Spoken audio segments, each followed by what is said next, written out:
म्हणून मी मोदीला मारू शकतो, त्याला शिवा देऊ शकतो आणि मोदी म्हणून माझ्या विरोधात प्रचाराला आला.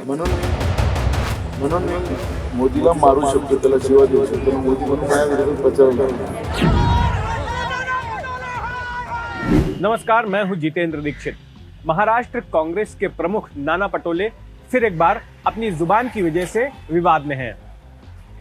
उन्होंने कुछ इस बार ऐसा कह दिया है जिसको लेकर महाराष्ट्र के बीजेपी कार्यकर्ता और मोदी प्रेमी गुस्से में हैं और उनके खिलाफ जगह जगह पर प्रदर्शन कर रहे हैं.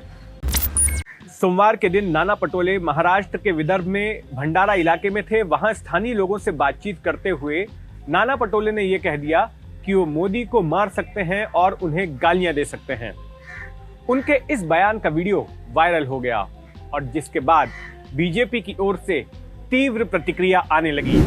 जगह जगह पर नाना पटोले के पुतले जलाए जाने लगे और पुलिस थानों के सामने प्रदर्शन किया जाने लगा इस मांग के साथ कि उनके खिलाफ एफआईआर दर्ज की जाए और उन्हें गिरफ्तार किया जाए. इस बयान पर खुद को फंसता देखकर नाना पटोले ने सफाई दी और उन्होंने कहा कि जब वो मोदी का जिक्र कर रहे थे तो उनका मतलब प्रधानमंत्री नरेंद्र मोदी से नहीं था, बल्कि मोदी नाम के एक स्थानीय गुंडे से था जो कि लोगों को तंग करता था. लेकिन सवाल यह है कि जिस स्थानीय गुंडे की बात पटोले कर रहे हैं, क्या उस नाम का वहां कोई गुंडा है भी?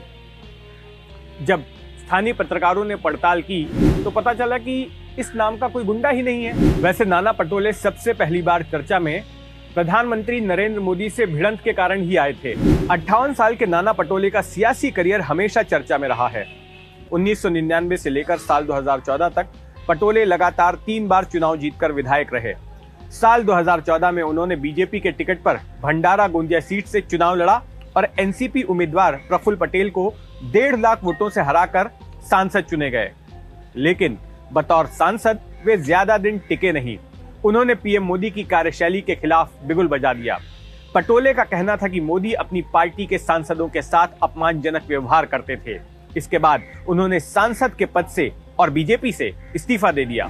साल 2018 में उन्होंने बीजेपी छोड़ने के बाद कांग्रेस की सदस्यता ली. अक्टूबर 2019 में सकौली विधानसभा सीट से चुनाव जीतकर वे फिर एक बार विधायक बन गए. उसी साल जब शिवसेना एनसीपी कांग्रेस की महाविकास आघाड़ी की सरकार बनी तो पटोले को विधानसभा का स्पीकर बनाया गया. पटोले बतौर स्पीकर सख्ती से काम करते थे. हाल ही में उन्होंने स्पीकर पद से इस्तीफा दे दिया और उन्हें महाराष्ट्र कांग्रेस का प्रमुख बना दिया गया.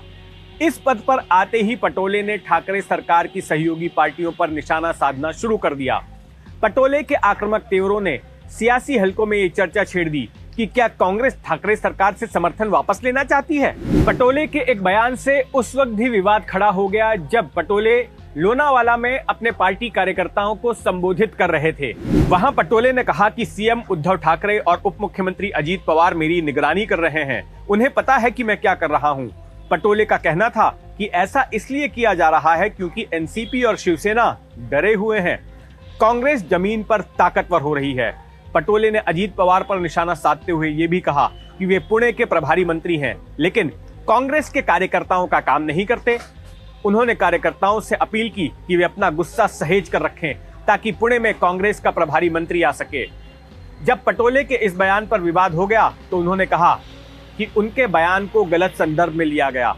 वे बीजेपी पर निशाना साध रहे थे क्योंकि बीजेपी के कार्यकाल में उनके फोन टेप किए जा रहे थे. पटोले के इस बयान पर भी विवाद हो चुका है जब उन्होंने कहा कि महाराष्ट्र में 3 पार्टियों का जो गठबंधन है महाविकास आघाड़ी, वो स्थायी नहीं है. इसे तो सिर्फ बीजेपी को दूर रखने के लिए बनाया गया है. कांग्रेस आने वाले वक्त में अकेले ही चुनाव लड़ेगी.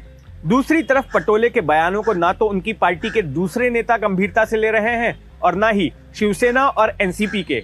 ये जरूर है कि पटोले के बयानों से विपक्षी पार्टी बीजेपी को ठाकरे सरकार को घेरने के लिए मौका मिल जाता है. सियासी हलकों में अब नाना पटोले को कुछ लोग महाराष्ट्र का दिग्विजय सिंह कहने लगे हैं, जो कि आए दिन अपने बयानों की वजह से विवाद में रहा करते थे.